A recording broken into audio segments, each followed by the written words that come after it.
Meet Jack, a Vietnamese potbelly pig who resides here at West Place Animal Sanctuary. Jack has severe arthritis, and today we're going to be learning more about how we treat him and give him the best care possible. If you want to hear more about Jack's story, just continue watching, and don't forget to subscribe to our YouTube channel to see updates on all of the animals here at West Place Animal Sanctuary. Alright, so acupuncture on a pig. We give Jack acupuncture to help with arthritis, which we'll talk about. And what we do is we want to start with one pressure point. And so it's right above his tail. And he's got an indentation that is a certain distance right above his tail. And you feel around, and once you hit that spot, I'm gonna put that in. And it's just a little poke.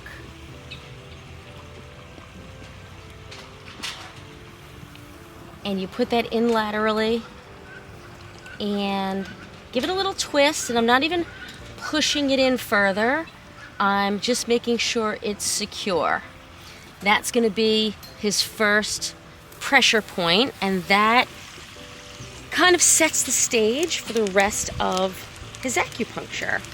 Because Jack has arthritis, we're going to focus on his feet and his legs. And the next one is going to go, so here's his hock, and up here is his knee, and I'm looking to go about 1/3 of the distance below his knee. He's got a lovely area right there.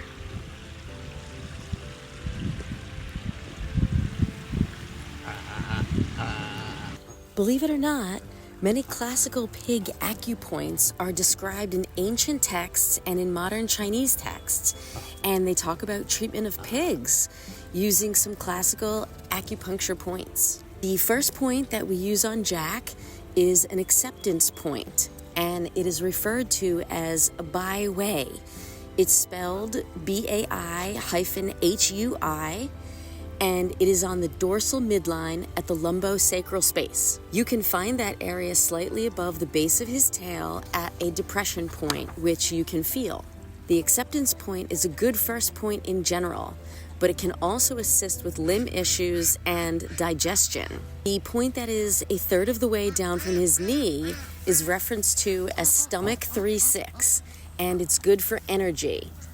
And when you go from his back leg, as long as I have access to him, I then want to go to his front leg, and I want to get another really good point, which is a knuckle behind his dew claw. So he's going to have another indentation, which is a perfect area to accept acupuncture, and each area that we do serves a little bit of a different purpose, and we can go over all of them.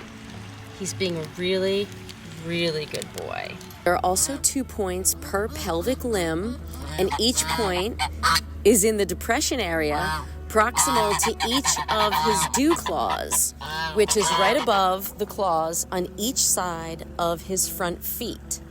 And this helps with laminitis and with fetlock arthritis. We want to keep his treatment balanced, so if he gets acupuncture on his back leg on the left side, then we want to also try to get his front leg on the right side in order to maintain that balance.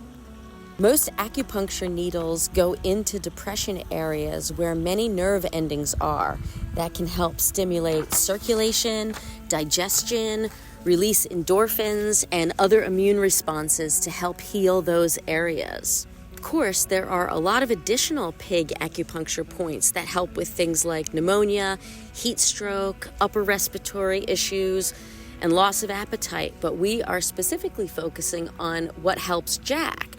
And fortunately, Jack eats very well, and he doesn't have any kind of digestion issues, just his arthritis. So we go over both of his dew claws on his front leg.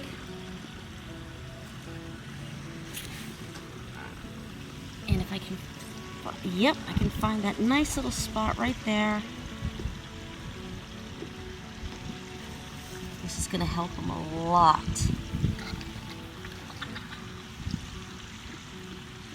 And then we go to his other side and we do his back leg. So this leg obviously has been the one bothering him the most. Cares more about us touching his body than the needles. The needles cause him no pain whatsoever. He just does not like when we're touching sore spots. Yeah. Okay, you deserve a snack. I know. Okay, sometimes we can't get all 7 in, but sometimes we do 10. So he has not had his acupuncture in exactly a month. So starting with 7 is not bad. And now what we have to do is we have to sit and leave them in for a good period of time. At a minimum, we like to do 20 minutes.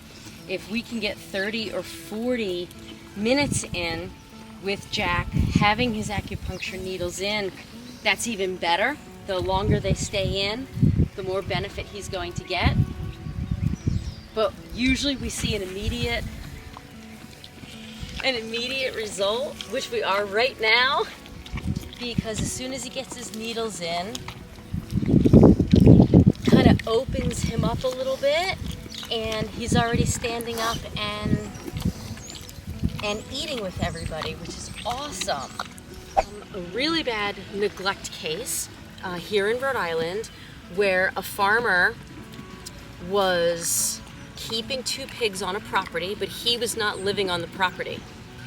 And he only showed up once every 3 days to give them food and water. And some of the neighbors started complaining, and it was February. And so what happens when you put water down in February, after a couple of hours, it's ice. And the food he was bringing them was day-old donuts and pastries from a bakery. So they were not fed well. They were extremely unhealthy.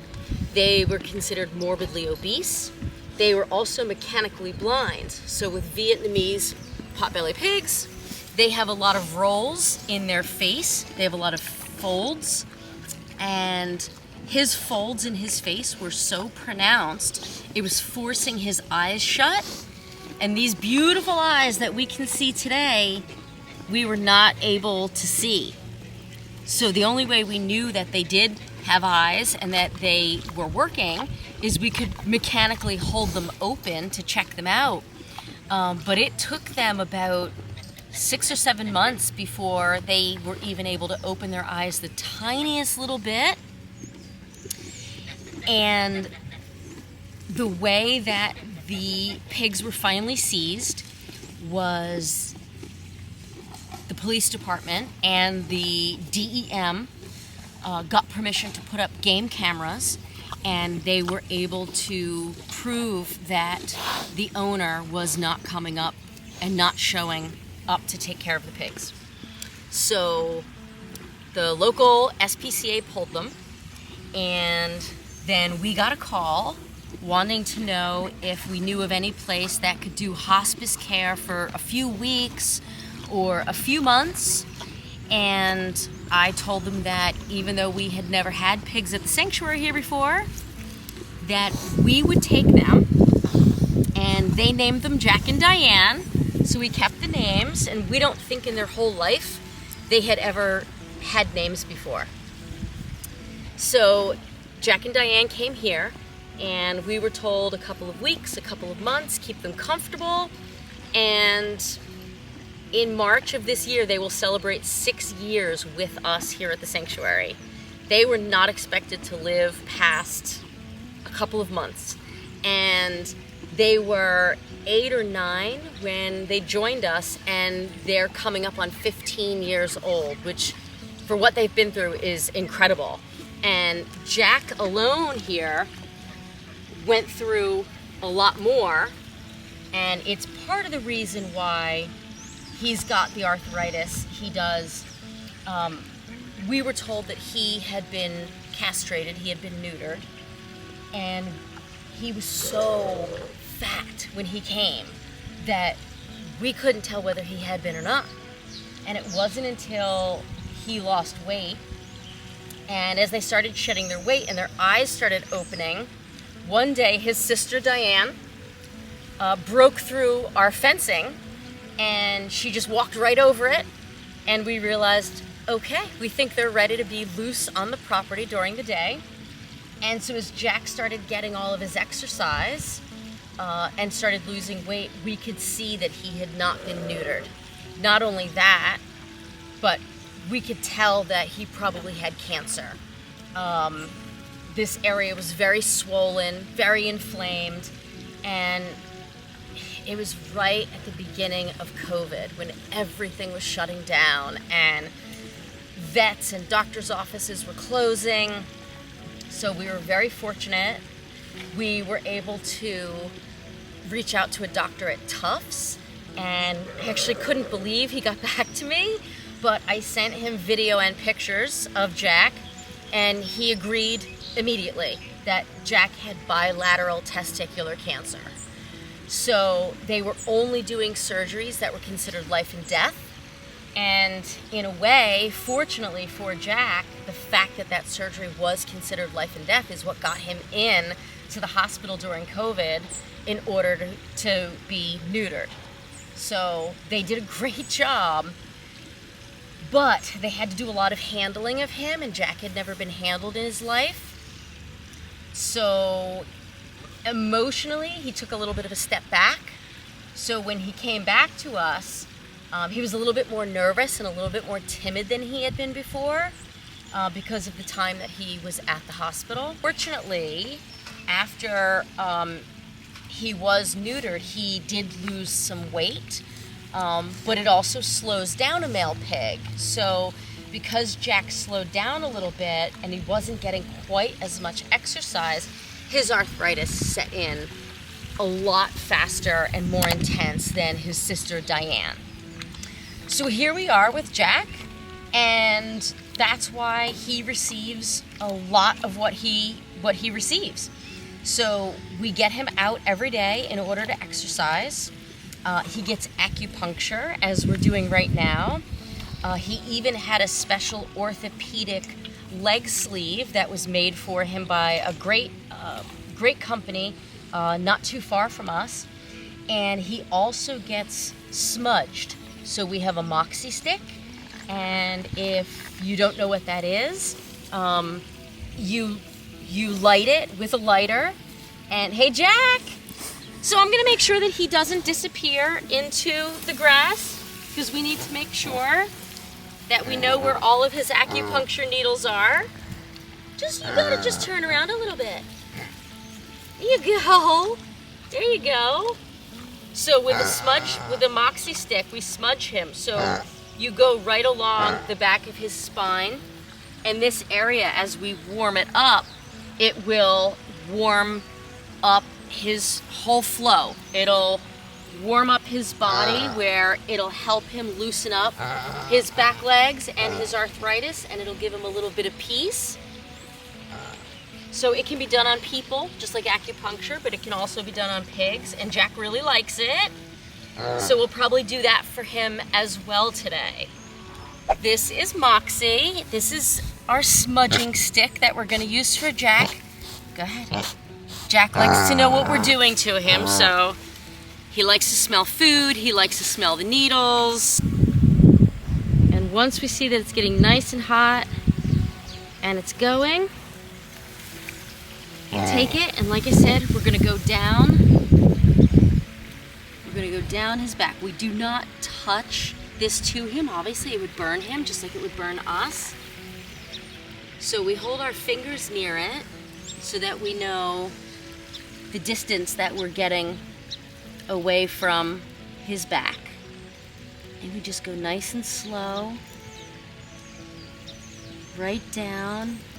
And then when you get to his needle, his initial pressure point, going around the needle has a lot of benefits as well.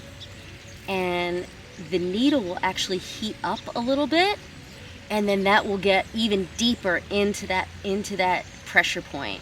And you can tell this is not bothering him at all. It probably feels really good. And he especially likes this done when the weather's cold. Good boy, buddy. Good boy. He's wagging his tail. Oh, look at you. Your tail's loosening up. Of course, now that Jack is growing some of his hair in, which is amazing, we do have to worry that we don't catch his hair on fire. He needs that for the winter. Acts like he doesn't like all this extra attention, but he secretly does. He secretly does. And when you're smudging, you usually just keep it to this lower back and upper tail area. It's the most important. Good job, bud. Oh, that's nice and warm. That's nice and warm. All right, we have a few more minutes before we take his acupuncture needles out, and then maybe we'll see if we can follow him around a little bit. We do Jack's acupuncture. You'll notice that the needles have a bright pink cap on them, which is really helpful to find because they're extremely skinny. They're not much more than the size of a human hair. So if he were to lose them, we wouldn't be able to find them if it weren't for the bright pink. So far he only lost one, which is really good. And all of his others have stayed in the entire time. So now we're ready to take them out, and we take them out in the reverse order of how we put them in. So the last leg to get it is going to be his right back leg. We weren't able to get his right front today. He had enough, and we always want to go with his pace. So we're going to take out his back. There we go. And we counted, so we put in 7 needles today. We put in 5 needles today with the goal of 7 needles, but he did not get the 2 in his right front. So we just want to make sure that we count 5 as we take them out. So I'm gonna go down to his back. There we go. And I'm taking these out of his left front. And he did great. And now all the way to his back leg. Oh, that's the one he lost. So I already got that one. And then you always end with your starting point. And I know it's hard to view it because he loves to back into the grasses, but here he goes. And this is his last one. Good job, Jack! You did great, buddy. You did great. And we'll do this for him every 2 weeks and hopefully for the whole winter, and it'll help keep him moving and mobile, and we'll also smudge him too.